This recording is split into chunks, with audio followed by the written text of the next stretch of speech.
जब भी इस तरह के वाक्य आए जैसे मैं बाजार जाने वाला हूँ, वह खाना खाने वाला है, ट्रेन आने वाली है, तो इस तरह के वाक्य बनाने के लिए हम सिंपली यूज करेंगे अबाउट टू। जब भी किसी वाक्य के लास्ट में वाला है या वाली है आता है तो उसके लिए हम यूज करते हैं अबाउट टू।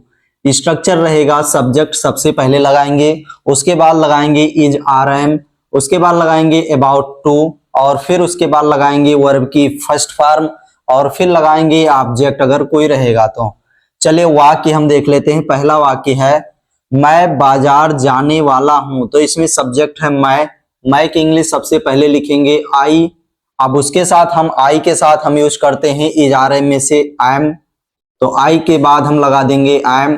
अब उसके बाद लगाएंगे अबाउट टू हम लगा देंगे अबाउट टू। अब उसके बाद लगाएंगे वर्ब की फर्स्ट फॉर्म, तो इसमें वर्ब क्या है, क्रिया क्या है, जाने का, तो जाने की इंग्लिश होती है गो, तो I am about to go. अब यहां पर ऑब्जेक्ट भी है बाजार, तो गो टू मार्केट, बाजार की इंग्लिश हो जाएगी मार्केट। तो ये हमारा फाइनल ट्रांसलेशन बनेगा। अगला वाक्य है वह खाना खाने वाला है, तो इसमें सब्जेक्ट है वह की इंग्लिश हम लिखेंगे ही, और ही एक वचन है, सिंगुलर है, तो इसके साथ हम यूज करेंगे इज, तो इज लगा दिए। अब उसके बाद लगाएंगे अबाउट टू हम लगा दिए। अबाउट टू के बाद लगाएंगे वर्ब की फर्स्ट फॉर्म, जैसा कि स्ट्रक्चर में बताया गया है। तो इसमें वर्ब है खाने का, यानी कि कोई चीज खा रही है तो खाने की इंग्लिश होती है ईट, तो he is about to eat. अब क्या खा रही है, तो खाना खा रही है मतलब भोजन, तो खाना की इंग्लिश यानी भोजन की इंग्लिश हो जाएगी फूड। तो इस तरह से हम वाक्य बनाएंगे इस तरह के। अगला वाक्य है ट्रेन आने वाली है, तो यहां पर सब्जेक्ट है ट्रेन, तो लिखेंगे द ट्रेन। अब उसके बाद लगाएंगे इज, और इसके बाद लगाएंगे अबाउट टू लगा दिए। अब उसके बाद लगाएंगे वर्ब की फर्स्ट फॉर्म, तो यहां पर वर्ब है आने, यानी क्रिया हो रही है आने की, तो अबाउट टू कम। अब कहां आ रही है, ये ऑब्जेक्ट नहीं है तो हम यहीं पर छोड़ देंगे, तो ये बनेगा the train is about to come. Next वाक्य है बारिश होने वाली है, तो इसमें बारिश जो है ये कोई ऑब्जेक्ट है, तो इसके सब्जेक्ट हम लिखने के लिए हम सिंपली यूज करेंगे इट। क्या लिखेंगे इट। अब इट जो है सिंगुलर सब्जेक्ट है, इसके साथ लगाएंगे इज।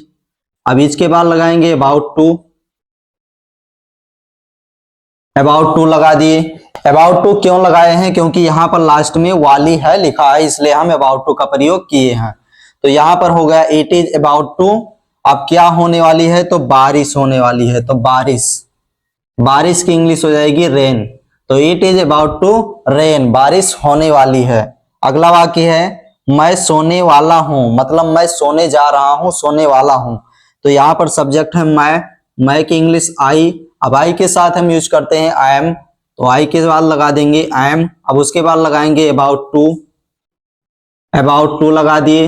अब उसके बाद इसमें क्या है, वर्ब की फर्स्ट फॉर्म लगाएंगे, तो वर्ब क्या है इसमें सोने, मतलब मैं सोने जा रहा हूं, तो सोने की इंग्लिश स्लीप होता है, तो स्लीप लगा देंगे।